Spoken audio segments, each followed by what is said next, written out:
I'd actually had a clean mammogram in May of 2008. And I wasn't expecting anything, you know, I was just sort of doing it regularly. But then in, I guess it was late September, early October of that same year, I felt a huge lump on my left breast.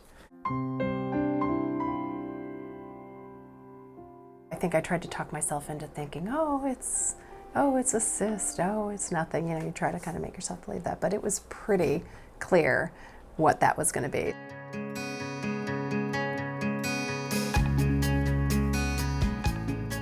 It's tough, and I have young kids, so they were 10, 8, and 5 at the time, and that was the hardest part.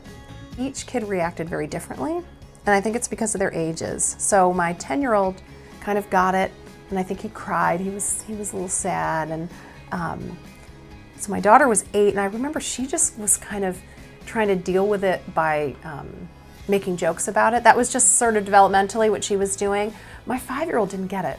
He would throw some random tantrum about something and just lose it, and he'd be screaming and crying. And at the very end of the tantrum, he'd say, "Why did you have to go to that doctor who made you get bald?" So the first thing you do is you have this multidisciplinary meeting.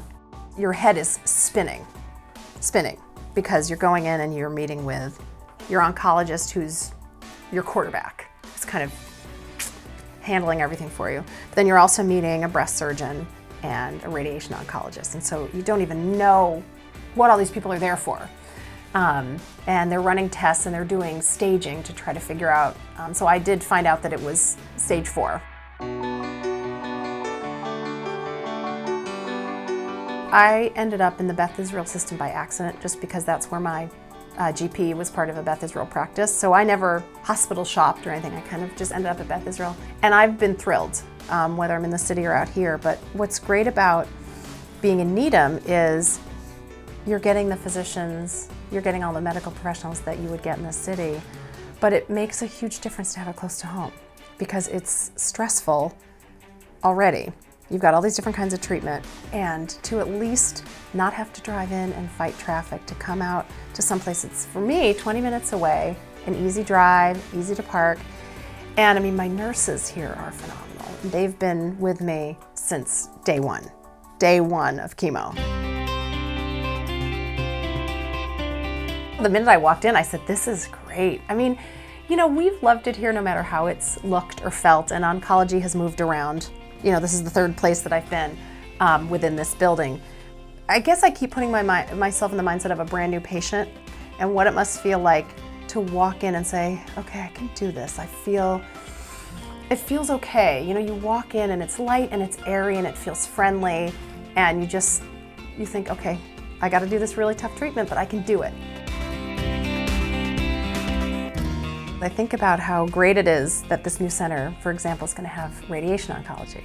I think for future patients to be able to come to a suburban center for radiation is going to be huge.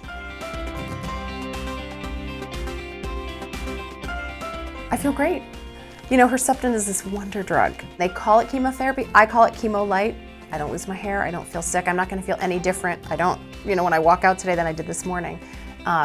And it's this targeted therapy, and as far as they know, I could be on it indefinitely. How do I say enough about these people who are like family? I mean, they provide a level of care that I cannot. It's compassionate, but it's more than that. They care for the patients here to a level that is just incredible. They're smart and they're compassionate. I just feel like I'm in the best hands in the world.